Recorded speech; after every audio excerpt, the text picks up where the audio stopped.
दोस्तों नमस्कार, आपका प्रिय मित्र एस्ट्रोलॉजर यार धीरेन्द्र आज आपके सामने पुनः उपस्थित हुआ एक नई परिचर्चा लेकर के, जो देश में और बहुत ज्यादा ट्रेंडिंग टॉपिक चल रहा है, ट्रेंडिंग विषय चल रहा है। कोरोना फिर से आ गया, कोरोना फिर से आ चुका है। दोस्तों 2019, 20, 21 में जो कोरोना महामारी ने जो त्राहिमाम मचाया पूरे विश्व में, इनसे आप अज्ञात तो बिल्कुल नहीं है, सारी चीजों से परिचित हैं।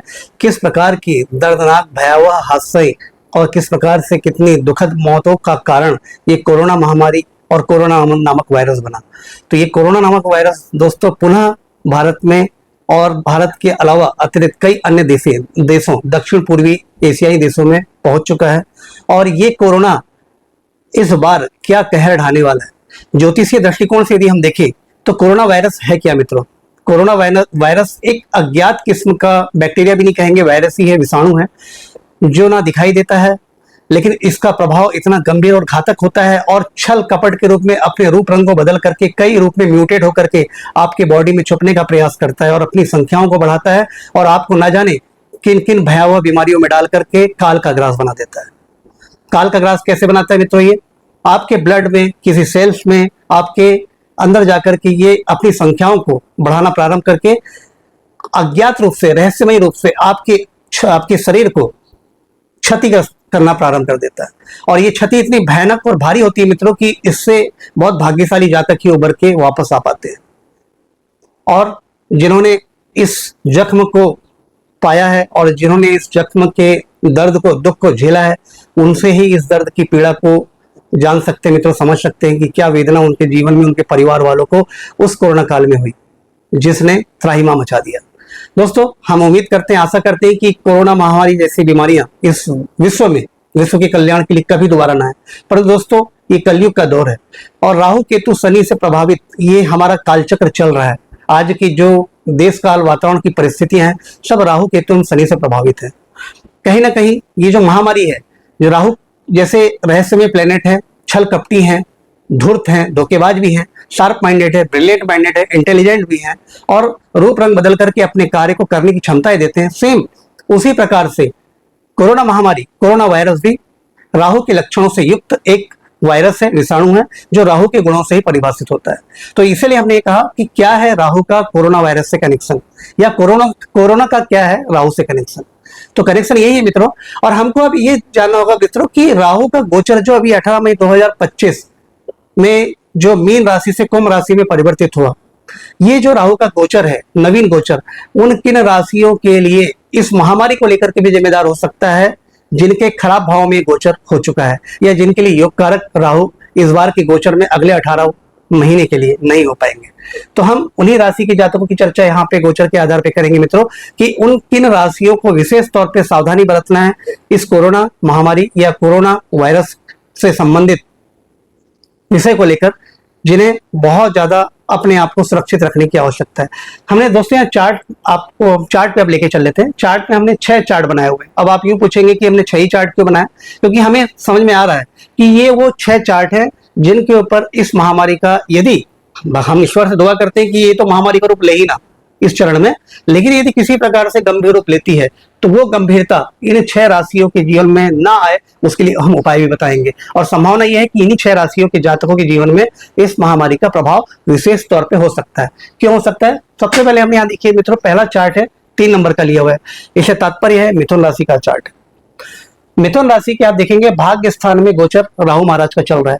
भाग्य स्थान में गोचर से कोई समस्या नहीं मित्रों यहाँ पे, परंतु जो राहु महाराज की जो पंचम दृष्टि आपके लग्न पे जा रही है, जब लग्न में जा रही है मित्रों, तो कहीं ना कहीं आपके स्वास्थ्य को जोखिम में डालने का अवश्य प्रयास करेंगे। अज्ञात रहस्यमयी जो चीजें अपनी आंखों से दिखाई नहीं देती है, हवा के रूप में जो विद्यमान रहती है या छुपी हुई रूप में विद्यमान रहती है, ऐसी चीजें राहु आपके राशि पर पंचम दृष्टिपात करके आपको स्वास्थ्य के तौर पे बीमार कर सकता है। कहीं ना कहीं ये जो कोरोना महामारी है या कोरोना बीमारी है, इसके कुछ लक्षण कभी भी आपको धोखे से महसूस हो तो मैं इसलिए आपको उपाय बताऊंगा, आप उपाय को अग्रिम रूप से अवश्य करें। क्योंकि राहु का जो गोचर नवम गोचर है, बहुत अच्छा फल लेकर के मिथुन राशि के जातकों के लिए नहीं आया है। क्योंकि लग्न में जब पंचम दृष्टि और नवम दृष्टि इनके आपके पंचम भाव में, जो चेष्ट वाला भाव होता है, चेष्ट से थोड़े नीचे वाला भाव, ये जो होता है पंचम भाव होता है, यहाँ पे राहु की दृष्टि और राहु की लगन में दृष्टि, लगन मतलब पूरा शरीर और पंचम मतलब चेस्ट। तो संभावना ये है कि मिथुन राशि के जातकों को कहीं ना कहीं ये महामारी कहीं ना कहीं प्रभावित कर सकती है। सावधान रहें, सतर्क रहें और आपके लिए हम उपाय भी बताएंगे। अगली राशि हम कंसिडर कर लेते हैं दोस्तों, यहाँ पे हमने लिखा है 7 नंबर, तुला राशि। अब तुला राशि क्यों? तुला राशि की कुंडली में राहु महाराज का गोचर पंचम भाव में हो चुका है, जहां पे कुंभ राशि है। तो कुंभ राशि में गोचर से कोई तकलीफ नहीं, लेकिन जो कुंभ राशि है तुला राशि के पंचम भाव में आ रही है। और पंचम भाव क्या होता है दोस्तों? चेस्ट से नीचे वाला भाग। तो कहीं ना कहीं राहु का प्रभाव आपके चेस्ट पे अज्ञात बीमारियों, जो अपनी आंखों से दिखाई नहीं देते, ऐसे वायरस विषाणुओं की चपेट में आपको लाने का प्रयास कर सकते हैं। राहु की यहां से हम दृष्टि देखें, नवम दृष्टि आपके लग्न पर है, तो लग्न भी आपका यहाँ कहीं ना कहीं प्रभावित हो रहा है। लग्न मतलब पूरा शरीर और पंचम भाव में स्वयं राहु मतलब आपका चेस्ट वाला पोर्शन कहीं ना कहीं प्रभावित हो रहा है। और आप देखे होंगे कोरोना के लक्षण मतलब आपके नाक से लेकर के गले से लेकर के चेस्ट तक ही विशेष तौर पर प्रभावित करते हैं। तो ये जो राहु का गोचर है तुला राशियों के लिए भी, तुला राशि वाले जातकों के लिए भी कहीं ना कहीं तकलीफ दे हो सकता है, सावधानी बरतें। अगली राशि हम देख लेते हैं वृश्चिक राशि। वृश्चिक राशि में दोस्तों यहाँ पे देखिए चौथे भाव में राहु का गोचर है। अब हमने पंचम भाव को चेस्ट के नीचे वाला भाग बताया, तो जो चेस्ट के ऊपर वाला भाग है, अपर रेस्पिरेटरी जो सिस्टम होता है, ट्रैक होता है, चौथा भाव होता है। मतलब हार्ट से, गले से लेकर के हार्ट के बीच का जो भाग होता है, ये अपर रेस्पिरेटरी सिस्टम होता है, जो फेफड़ों का भाग कहलाता है। यहाँ पे राहु का गोचर है, तो कहीं ना कहीं ये राहु का गोचर आपको स्वास्थ्य संबंधी गंभीरताएं देने के लिए जिम्मेदार हो सकता है। आगे हम उपाय अवश्य बताएंगे, आप सचेत रहें, सतर्क रहें, सावधानी बरतें। अगली राशि हम कंसिडर कर लेते हैं मित्रों कर्क राशि। कर्क राशि के अष्टम भाव में यहाँ पे राहु महाराज का गोचर है। दोस्तों आपको मैंने बताया था कि राहु महाराज का 12वें और अष्टम भाव में गोचर दारुण कष्ट, दारुण दुख, दारुण बीमारियां देने का भी कारण बन सकता है। तो कहीं ना कहीं राहु महाराज की दृष्टि द्वितीय भाव में, आपके मुख में, आपके थ्रोट पे भी जा रही है। और राहु का अष्टम गोचर ना जाने किन किन प्रकारों से अकस्मात आपको स्वास्थ्य हानि, धन हानि, मान हानि, प्रतिष्ठा की हानि भी कराता है, और स्वास्थ्य की हानि और दुर्घटना का कारण भी, और अकस्मात अज्ञात चीजों से, रहस्यमय शक्तियों से आपको पीड़ित भी बनाने का जिम्मेदार हो जाता है। तो कर्क राशि के जातकों को भी सावधान रहने की आवश्यकता है। अगली राशि हम बात कर लें सिंह राशि। 5 नंबर यहाँ पे दिया हुआ है, सिंह राशि है। सिंह राशि के सप्तम भाव में राहु महाराज का गोचर है। सप्तम भाव के गोचर से यहाँ तकलीफ नहीं, लेकिन जो राहु की लगन में दृष्टि आ रही है मित्रों, ये काफी तकलीफ दे, क्योंकि जब लगन में दृष्टि आएगी तो कहीं ना कहीं आपका शरीर भी किसी न किसी अज्ञात विषय वस्तु से, अज्ञात जीवों से, बैक्टीरिया, वायरस, किसी से भी पीड़ित हो सकता है। यदि कारण अगर कोरोना वायरस है तो राहु यहाँ पे अवश्य जिम्मेदार हो सकते हैं। आगे हम उपाय की बात करेंगे। सिंह राशि के जातकों को भी इस गोचर काल में सतर्क रहने की आवश्यकता है इस वायरस को लेकर के।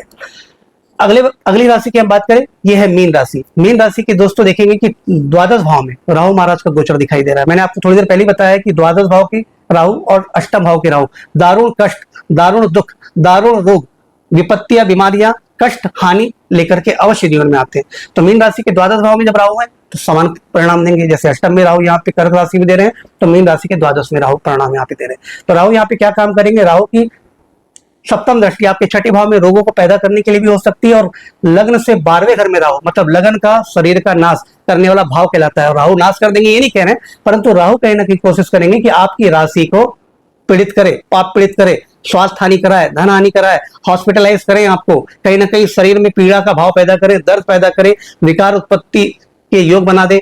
ये आपको राहु अवश्य यहाँ पे 12वें भाव के गोचर में करा सकते हैं।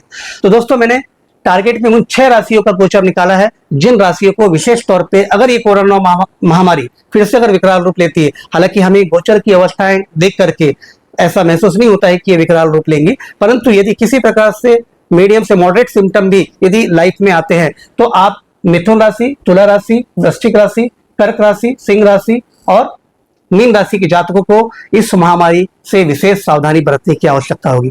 चलिए, ये तो महामारी से पीड़ित होने वाली राशियों की संभावना है। अब हम उपाय की बात कर लेते हैं। अगर मन में किसी प्रकार का तनिक संदेह और मन में भ्रम और भय अगर आपके दिमाग में आ चुका हो दोस्तों, तो मैं आपको अभी से निवेदन करूंगा कि आप राहु की इन 2 मंत्रों का जाप नियमित कर सकते हैं। हालांकि शनिवार को करना अति श्रेयस्कर होता है, परंतु नियमित रूप से भी आप जाप करते हैं राहु के मंत्रों का तो विशेष लाभ आपको मिलेगा, और राहु की नकारात्मक गोचर से आपके जीवन में किसी प्रकार की स्वास्थ्य, धन हानि नहीं होगी। मंत्र इस प्रकार है दोस्तों, ओम भ्राम भ्रीम भ्रौम सह राहुवे नमः। ओम भ्राम भ्रीम भ्रौम सह राहुवे नमः। इस मंत्र का या तो आप 54 बार या प्रतिदिन एक माला नियमित आप जाप करना चालू कर दे, आपके मन से भय और किसी प्रकार के रोगों की उत्पत्ति की संभावना भी यदि भविष्य में दिखाई देती है तो समाप्त हो जाएगी। यदि मंत्र उच्चारण करते आपको नहीं बन पाता है दोस्तों, तो आप दूसरे मंत्र का भी जाप कर सकते हैं। ओम रांग राहुवे नमः, ये बहुत सरल सिंपल मंत्र है। इस मंत्र का भी आप जाप करके आप अपने राहु के नकारात्मक प्रभाव को अपने जीवन में सकारात्मकता की ओर मार्ग दे सकते हैं। इसके अतिरिक्त आपको पूजन आराधना में क्या करना चाहिए? राहु महाराज काल भैरव जी के पूजन से अति प्रसन्न होते हैं। इसी में हमने लिखा है कि काल भैरव जी का यदि आप पूजन कर सके, यदि आप माँ दुर्गा जी के मंदिर जाते हैं दर्शन करने के लिए, तो अवश्य ही उनके बाद काल भैरव जी के दर्शन उनके बाहर जो दूसरा स्थान दरबार होता है वहां अवश्य करें। या अथवा सेपरेट तौर पे भी आप काल भैरव महाराज के अगर दर्शन करने जाते हैं शनिवार के शनिवार, तो भी आपको राहु महाराज के प्रकोप से बचने के बहुत सारे रास्ते मिल जाएंगे। तो काल या फिर आप काल भैरव जी की कोई स्तुति कोई आराधना आप अपने घर पे भी कर सकते हैं, और मंदिर जाने का समय मिले तो आप मंदिर भी अवश्य जाए और काल भैरव जी का यथावत पूजन श्रद्धा के अनुसार करते रहें। आपको राहु का किसी भी प्रकार का पाप प्रभाव मतलब जीवन में आना दूर छू भी नहीं पाएगा। अगली बात हम कर लेते हैं कि ये था मंत्र, ये है पूजन। अब हम बात कर लेते हैं दान आदि सामग्रियों की। दान आप क्या कर सकते हैं राहु के प्रकोप से मुक्ति पाने के लिए? यूं ही नहीं कि कोरोना से ही बचना है, जीवन में जो 18 माह अभी राहु का गोचर आपकी जिन जिन भावों में कुंभ राशि आ रही है वहां पे राहु रहेंगे, और वो भाव के अनुसार जो आपको नकारात्मक फल देंगे, उन नकारात्मक प्रभावों से बचने के लिए आपको काले तिल, उड़द, सरसों तेल, नीला कपड़ा, चाकू अथवा छुरी का कहीं ना कहीं किसी देवालय में किसी भी व्यक्ति को, या आपके घर में कोई मांगने के लिए कोई आता है व्यक्ति, उसको दान अवश्य करें। क्या क्या चीजें हैं मित्रों? अपनी सरलता के अनुसार जितनी आपकी सक्षमता है, इच्छा है, और उसके अनुसार आप दान करेंगे। काला तिल, उड़द, सरसों का तेल, नीला कपड़ा अथवा चाकू छुरा। चाकू छुरी मतलब छोटी मात्रा जो सब्जी हम कट करते हैं उस टाइप की चाकू छुरी जाती है, ये भी आप दान करके राहु के नकारात्मक प्रभावों को आप दूर कर सकते हैं। परंतु दोस्तों ये मैंने राहु गोचर के आधार पे उन 6 राशियों का टारगेट किया जिनके ऊपर ये महामारी की परेशानियों का प्रभाव आ सकता है, सबब आ सकता है। परंतु यदि आपकी जन्म पत्रिका में कहीं ना कहीं राहु के गोचर या तो लग्न में, या तो तृतीय में, या तो एकादश में, या तो छठे में कहीं पे भी हो, या दशम में हो, तो ये महामारी आपका कुछ भी नहीं बिगाड़ पाएगी, ये भी तय है मित्रों। तो ये देखना होगा, ये तो गोचर के आधार पे तो ये टारगेट की हुई 6 राशि है जिनके ऊपर परेशानी आएगी। परंतु ये जन्म पत्रिका में राहु के गोचर किसी भी कुंडली में, यहां से मैंने मिथुन राशि, तुला, वृश्चिक, कर्क, सिंह और मीन पर्यंत बताया है, तो इसमें किसी भी राशि में आप देखें कि अपनी राशि से प्रथम भाव में, तृतीय भाव में, षष्टम भाव में, दसम भाव में, एकादश भाव में यदि राहु दिखाई देते हैं तो ये महामारी का प्रकोप भी बिल्कुल नहीं होगा दोस्तों। तो दोस्तों ये था राहु महाराज का कोरोना से कनेक्शन जो मैंने आपको समझाया, बताया। जानकारी पसंद आई हो तो दोस्तों मेरे चैनल को लाइक, शेयर एंड सब्सक्राइब जरूर करें। पुनः आपके सामने उपस्थित दूंगा किसी नए टॉपिक को लेकर के। तब तक के लिए आज्ञा दीजिए आपके प्रिय मित्र एस्ट्रोलॉजर AR धीरेन्द्र को। धन्यवाद।